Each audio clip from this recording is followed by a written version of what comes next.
सुनील कुमार खलखो, राष्ट्रीय आदिवासी एकता परिषद एवं भारत मुक्ति मोर्चा का एक कार्यकर्ता हूँ। राष्ट्रीय आदिवासी एकता परिषद एवं राष्ट्रीय आदिवासी कर्मचारी संघ का 9वां संयुक्त राज्य अधिवेशन होने जा रहा है, जो कि रीप 1992 फेसबुक पेज पर ये होने जा रही है। साथियों, आज हम लोग कांसा बेल में उपस्थित हैं और कांसा बेल में आज हम लोग मिलने वाले हैं माननीय रेमिस तिर्की साहब से। नमस्कार। जय मूल्यवासी। जय मूल्यवासी सर। सर, हम लोगों का जो अधिवेशन होने जा रहा है, इस अधिवेशन को सफल बनाने के लिए हमारे राष्ट्रीय अध्यक्ष माननीय एस रेखवाल साहब ने हम लोगों को दिशा निर्देश किया है। तो इस दिशा निर्देश का हम लोगों ने भली भांति पालन भी किया है और कर रहे हैं। सर, ये जो लाइव अधिवेशन होने जा रहा है, तो इस लाइव अधिवेशन के माध्यम से हम लोग कितने लोगों तक और किस प्रकार हम लोग पहुंच सकते हैं, इसके बारे में आप थोड़ा सा बताने का कष्ट करेंगे। हाँ भाई, आप आदिवासियों, राष्ट्रीय आदिवासी एकता परिषद, राष्ट्रीय आदिवासी कर्मचारी संघ के द्वारा जो वर्चुअल मीटिंग का 17 सितंबर को होने जा रहा है, ये जानकर हम लोग को खुशी है कि आदिवासियों को आज तक 5वीं अनुसूची आदिवासियों को हक और अधिकार मिला है, लेकिन उनका सही ढंग से प्रचार प्रसार नहीं होने से आज हम आदिवासी है ज़रूर, लेकिन हम 5वीं अनुसूची के बारे में हम नहीं जानते हैं। लेकिन हमारे भारत देश में हमारे भारतीय एकता परिषद के, राष्ट्रीय आदिवासी एकता परिषद के और बहुजन क्रांति मोर्चा के संयोजक हमारे आदरणीय माननीय सम्माननीय वामन मेश्राम जी, जिन्होंने 5वीं अनुसूची के बारे में बाखूबी बताया है, तभी आदिवासियों को पता चला है कि 5वीं अनुसूची क्या है। जब 5वीं अनुसूची के बारे में हम बात करते हैं और हमको ऐसा अधिकार आदिवासियों को मिला है, ऐसा आदिवासियों को सुनने में ऐसा लगता है कि ये कहीं सपना तो नहीं, क्योंकि सदैव आदिवासी लोग दबे कुचले मजदूर वर्ग के रहे हुए हैं, इसलिए आदिवासियों को ये सब चीज़ों को पता नहीं चला। लेकिन आदरणीय वामन मेश्राम के द्वारा ये पता चला है, तो उन्होंने बताया है। और हम ये कहना चाहते हैं कि 5वीं अनुसूची में जो मैंने आर्टिकल 244(1) में हमको स्वच्छ शासन का हक और अधिकार मिला है, प्रशासन का अधिकार मिला है, स्वच्छ शासन का अधिकार मिला है, जो आज हमें स्वतः अपना धन अर्जित करके शासन प्रशासन में हमको काम करने का मौका मिला। और हम ये कहना चाहते हैं कि आदिवासियों में जो अगर आदिवासी 5वीं अनुसूची क्षेत्र में यदि अगर कोई भी अगर एक पेन भी अगर बेचना चाहे, तो आदिवासी सलाहकार परिषद और ग्राम पंचायत की ग्राम सभा से मिलकर ही वो पेन बेच सकता है। और पेन से जो उसमें रॉयल्टी आएगी, उस रॉयल्टी से एक उदाहरण के तौर पे मैंने आपको बताया, और इसी तौर पे हम इसी रॉयल्टी आएगी तब हम उसका विकास होता है। ऐसा स्वच्छ शासन हमें मिला गया है। और 6वीं अनुसूची 244 आर्टिकल 244(2) में लिखा है कि मालिकाना हक जल जंगल ज़मीन हमारा है, उसमें अधिकार दिए हैं आदिवासियों का है। और जिसमें ज़मीन के अंदर जो 80,000 लाख करोड़ की जो संपत्ति है, ये आदिवासियों के हक और अधिकार पर है। और क्योंकि हम ये उदाहरण तौर पे देना चाहते हैं कि यदि जनरल के ज़मीन पे यदि अगर सोना मिल जाए तो सरकार उसे जब्त कर लेगी, और यदि अगर आदिवासी के ज़मीन पे अगर सोना मिलता है तो ये आदिवासी का है। ये है 5वीं अनुसूची, मालिकियत हक का अधिकार ये है। जी सर, तो जैसे कि बामसेफ का जो संगठन है, बामसेफ का ऑफशूट विंग भी है, जो कि भारत में काम कर रहा है, और भारत में ही नहीं, ये विदेशों में भी, जैसा कि संगठन के द्वारा बताया जाता है, ये 54 देशों में ये काम कर रहा है। तो हमारा जो हक और अधिकार है, उसको लगातार संगठन बताने का काम कर रहा है, और ये लगातार जन जागरण का भी काम कर रहा है। तो मैं ये पूछना चाहूँगा सर कि हमारे छत्तीसगढ़ में कितना काम हो गया है और कितना काम अधूरा है, और कितने लोग इस जन जागरण से कितने लोग जाग चुके हैं, उड़ चुके हैं या शिक्षित हो चुके हैं। सर जी, मैं ये कहना चाहूँगा कि छत्तीसगढ़ राज्य ज़रूर एक आदिवासी राज्य है, लेकिन यहाँ यह ब्राह्मणवादी पार्टी है। एक बीजेपी है, दूसरा कांग्रेस है। इन दोनों पार्टियों ने कभी 5वीं अनुसूची के बारे में नहीं बताया और आदिवासियों को आज तक नहीं पता चला, क्योंकि ये ब्राह्मणवादी पार्टियां चाहती हैं कि आदिवासियों को हक और अधिकार ना मिले। तो आप ये कहना चाहते हैं कि जो कांग्रेस है और बीजेपी है, जो ब्राह्मणों के द्वारा बनाया गया है, उस पार्टी ने हमारे अधिकार को ख़त्म किया।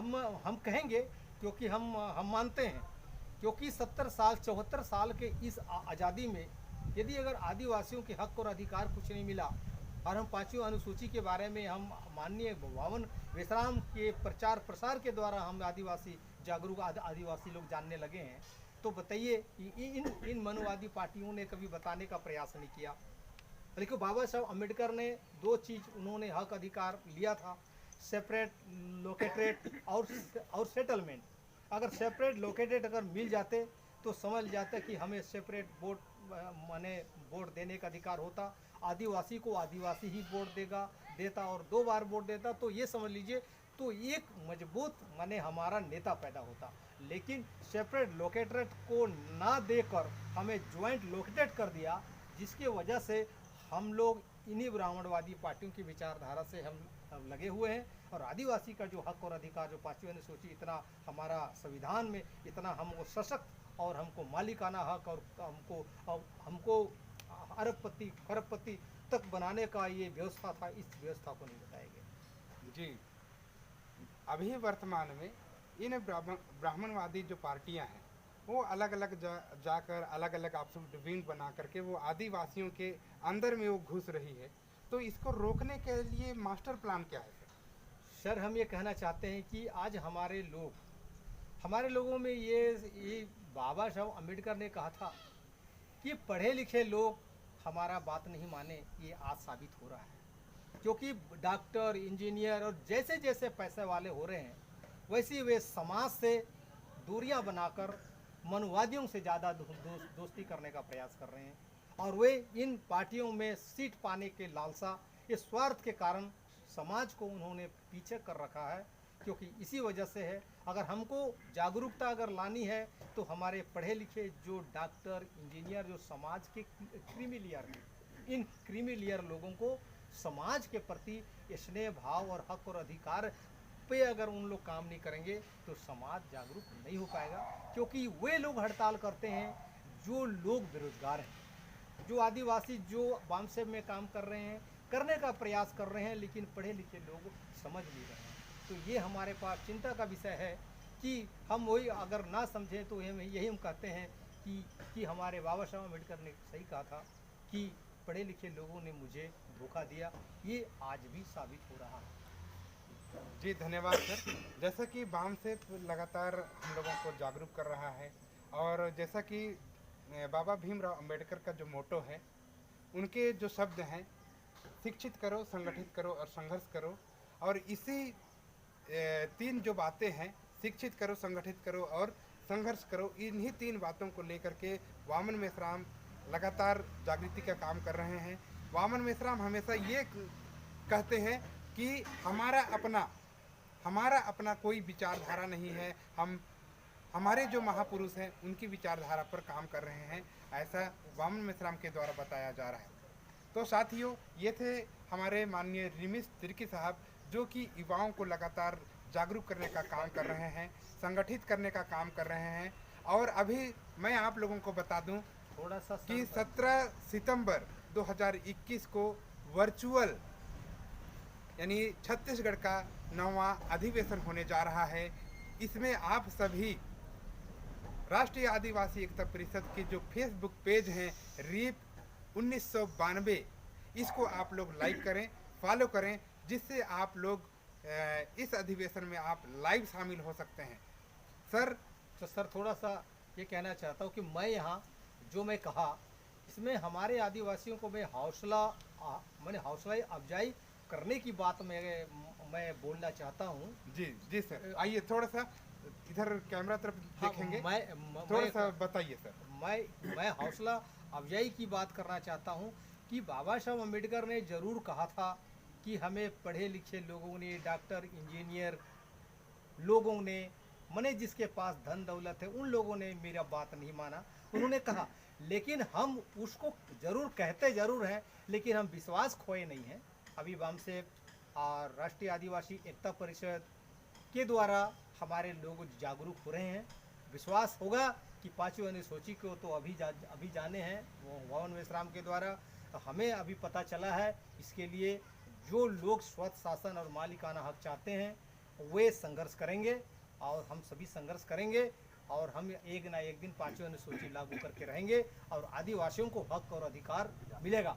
और हम इन्हीं वामसेप और आदिवासी एकता परिषद, राष्ट्रीय आदिवासी एकता परिषद के द्वारा जो काम कर रहा है, मैं उनको बहुत अच्छा लगता है और आदिवासियों को ताकत मिलती है। हम आदिवासी लोग दबे कुचले और हम 3000 वर्ष पहले हमारे पर अत्याचार हुआ है, तो हमारे लोग अभी धीरे धीरे वामसेप और राष्ट्रीय आदिवासी एकता परिषद की ओर आ रहे हैं। और जहाँ तक मुझे पूरी उम्मीद है कि छत्तीसगढ़ राज्य में ये कहना चाहता हूँ कि आदिवासी मुख्यमंत्री होना चाहिए, क्योंकि आज उन लोगों ने इसको लागू नहीं किया, लेकिन कभी हमारा वामसेप और राष्ट्रीय आदिवासी एकता परिषद के जागरूकता के कारण छत्तीसगढ़ में भी आदिवासी का मुख्यमंत्री बनने की मांग होगी। जी साथियों, जैसा कि हमारे माननीय रेमिश तिर्की साहब हम लोगों बताना चाह रहे हैं कि जब हम लोग शिक्षित हो जाएंगे, संगठित होंगे और संघर्ष करेंगे तो हमारा अपना मुख्यमंत्री होगा। जैसा कि पांचवी अनुसूची के 244(1) और 2 में लिखा हुआ है, हम लोग मालिक हैं और मालिक बनेंगे। और जैसा कि संविधान की धारा 330 से लेकर के 340 तक पंच बनने से लेकर के प्रधानमंत्री बनने तक का अधिकार हमको दिया गया है, उस अधिकार को हम लेके रहेंगे। इसी आशा और उम्मीद के साथ हम आपसे विदा लेते हैं। धन्यवाद।